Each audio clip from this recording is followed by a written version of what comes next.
Rayan Cherki grew up where the street was the coach, where every bounce of the ball taught its own lesson. The ground was uneven, the lines were imaginary, and the only thing that mattered was the rhythm in his feet.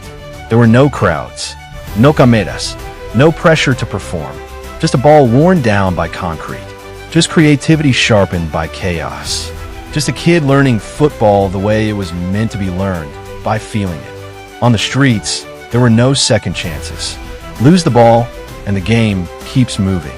Try something special, and you earn respect. Play with fear, and you disappear. Those streets didn't just teach Rayan how to play football. They taught him who he needed to become. Maybe that's why, today, under the glow of stadium lights, with thousands watching and millions judging, he still plays with the freedom of a kid who never forgot where it all started. Because pressure didn't create him.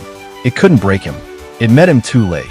When Rayan picks up the ball, people hold their breath. Not because they expect the obvious, but because they sense something different is coming. His passes cut through defenses with the clarity and daring of Kevin De Bruyne, as if he's seeing corridors no one else even knows exist. Spaces that don't show up on tactical boards. Angles that exist only in the mind of an artist. He doesn't rush the game. He slows it down.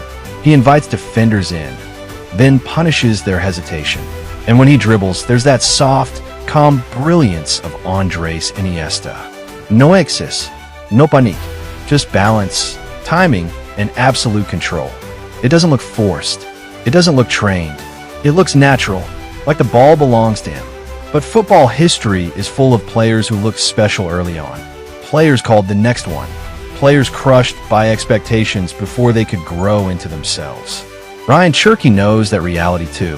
There were seasons when minutes were limited, games where he watched from the bench, moments where the noise around him became louder than the football itself.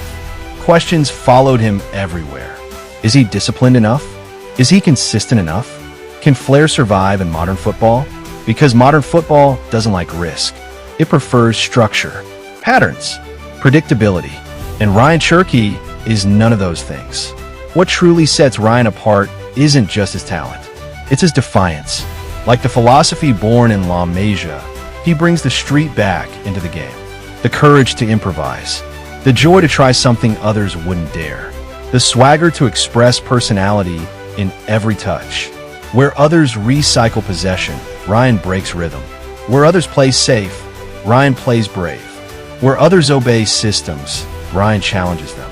He reminds us that football was never meant to be played like chess alone. It was meant to be played like jazz. Improvised, emotional, alive. In a world where football is becoming robotic, measured in data, reduced to percentages, optimized to perfection, Rayan Cherki reminds us of its soul. The nutmegs that don't show up in stats. The disguised passes that open games. The moments that make fans rise from their seats. Not because they were efficient, but because they were beautiful. This is the kind of football kids fall in love with. The kind that makes you pick up a ball after school. The kind that reminds you why the game mattered in the first place. Rayan Cherki is proof that the game hasn't faded. It's still alive, still breathing, still dangerous, still capable of magic. Because as long as players like him exist, players who refuse to let creativity die, football will never lose its heart. The streets will always find their way back to the stadium, and the artists will always find space, no matter how tight the system becomes. Rayan Cherki isn't just playing football. He's protecting something fragile, the soul of the game itself. And if you love football stories like this, subscribe to FUT Zenith. This is where the game lives.